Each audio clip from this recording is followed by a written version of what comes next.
വയനാട്ടിൽ ഉരുൾപൊട്ടൽ ദുരന്തമുണ്ടായ മുണ്ടക്കൈ ചൂരൽമല മേഖലയിലേക്കുള്ള സഹായ പദ്ധതികൾ അനുവദിക്കാതെ കേന്ദ്ര സർക്കാർ ഉരുണ്ട് കളിക്കുകയാണ്. ഉരുൾപൊട്ടലുണ്ടായി 11-ാം ദിവസം ഈ മേഖലയിൽ പ്രധാനമന്ത്രി നരേന്ദ്രമോദി നടത്തിയ സന്ദർശനത്തെയും സഹായ വാഗ്ദാനത്തെയും ഏറെ പ്രതീക്ഷയോടെയാണ് കേരളം കണ്ടതെങ്കിലും അതെല്ലാം വെറും രാഷ്ട്രീയ നാടകങ്ങൾ മാത്രമായിരുന്നു എന്നാണ് ഇപ്പോൾ തെളിയുന്നത്. പ്രളയകാലത്തും കോവിഡ് കാലത്തും ഇത് നാം അനുഭവിച്ചതാണ്. വയനാട് ഇന്ത്യയിലാണ് എന്ന് രാജ്യം ഭരിക്കുന്ന പ്രധാനമന്ത്രിയെ ഓർമ്മിപ്പിക്കേണ്ട ഗതികേടിലാണ് കേരളം എത്തി നിൽക്കുന്നത്. കേന്ദ്ര അവഗണന പല ഘട്ടങ്ങളിലും കേരളത്തിന് അനുഭവിക്കേണ്ടി വന്നിട്ടുണ്ടെങ്കിലും മോദി സർക്കാർ ഇത്തവണ വീണ്ടും അധികാരത്തിൽ വന്നതോടെ അതിൻ്റെ ആഴവും പരപ്പും വർദ്ധിച്ചിരിക്കുകയാണ്. കേന്ദ്രം ഭരിക്കുന്ന കക്ഷിയുടെ കണ്ണിലെ പ്രധാന ശത്രുക്കളിലൊന്നായ കമ്മ്യൂണിസ്റ്റ് പാർട്ടിയുടെ നേതൃത്വത്തിലുള്ള സർക്കാരാണ് സംസ്ഥാനം ഭരിക്കുന്നത് എന്നതായിരിക്കാം ഈ അവഗണനയ്ക്കുള്ള പ്രധാന കാരണം. അതിനുമപ്പുറം കേന്ദ്ര ഭരണകക്ഷിയുടെ മുഖമുദ്രയായ വർഗീയതയെ മതനിരപേക്ഷതയുടെ കൊടിയുയർത്തി പ്രതിരോധിക്കുന്ന ജനങ്ങൾ ജീവിക്കുന്ന നാടാണ് നമ്മുടെ കേരളമെന്നതും ഭരിക്കുന്ന ഫാസിസ്റ്റ് ശക്തികളെ പ്രകോപിപ്പിക്കുന്നുണ്ട്. വയനാട്ടിലേത് ദേശീയ ദുരന്തമായി പ്രഖ്യാപിക്കാൻ മാർഗരേഖ അനുവദിക്കുന്നില്ലെന്നാവർത്തിക്കുന്ന സംഘപരിവാർ അവഗണിക്കുന്നത് കേരളത്തിലെ ജനങ്ങളെയാണ്. ദുരന്തത്തിന് ശേഷമുള്ള പുനർനിർമ്മാണ പ്രവർത്തനങ്ങൾക്ക് വേണ്ടി 2219 കോടി രൂപയാണ് കേരളം ആവശ്യപ്പെട്ടത്. ദുരന്ത നിവാരണ പ്രവർത്തനങ്ങൾക്ക് ആവശ്യമായ തുക കേരളത്തിൻ്റെ ദുരന്ത പ്രതികരണ നിധിയിലുണ്ടെന്ന് പറഞ്ഞ് തലയൂരുകയാണ് കേന്ദ്രം. ഇന്ത്യയിലെ എല്ലാ സംസ്ഥാനങ്ങൾക്കും സാധാരണ അനുവദിക്കുന്ന ഫണ്ടാണ് കേന്ദ്ര സർക്കാർ ഈ പറയുന്ന തുക. ആ പണം അനുവദിക്കുന്നതിൽ പോലും മോദി സർക്കാർ കേരളത്തിനോട് കാട്ടുന്നത് ചിറ്റമ്മ നയമാണ്.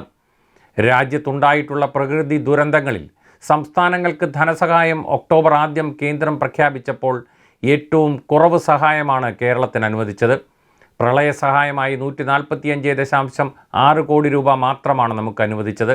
അതേസമയം മഹാരാഷ്ട്രയ്ക്ക് 1492, ആന്ധ്രയ്ക്ക് 1032, ആസാമിന് 716, ബീഹാറിന് 655 കോടി രൂപയും അനുവദിച്ചു.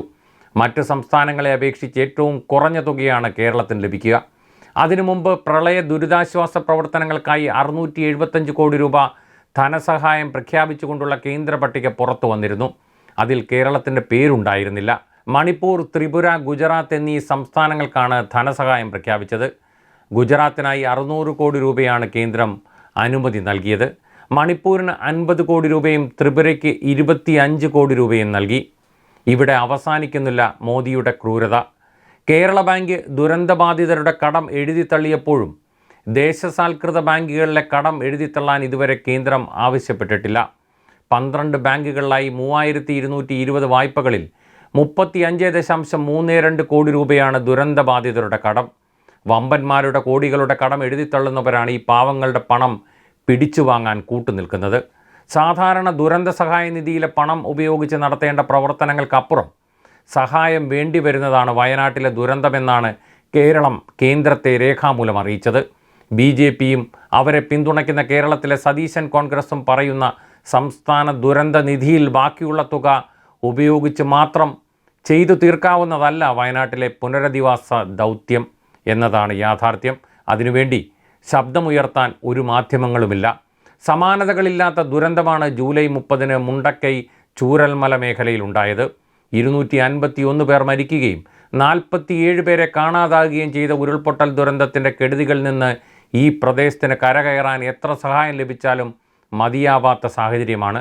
ചൂരൽമല മുണ്ടക്കൈ ദുരന്തം അതിതീവ്ര ദുരന്തമായി പ്രഖ്യാപിക്കണമെന്നുൾപ്പെടെയുള്ള ആവശ്യത്തിൽ തീരുമാനമെടുക്കണമെന്ന് ഹൈക്കോടതി നിർദ്ദേശം നൽകിയിരുന്നു.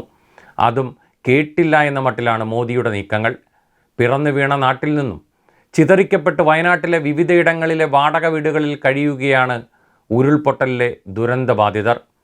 പുനരധിവാസ ടൗൺഷിപ്പിന് ഭൂമി ഏറ്റെടുക്കാനുള്ള നടപടികൾ നിയമക്കുരുക്കിലായതിനു പുറമെയാണ് കേന്ദ്ര ധനസഹായത്തിൻ്റെ കാര്യത്തിലുണ്ടായ അനിശ്ചിതാവസ്ഥ.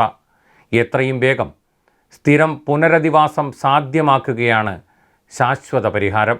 അതിന് നിർലോഭമായ കേന്ദ്ര സഹായം കൂടിയേ തീരൂ.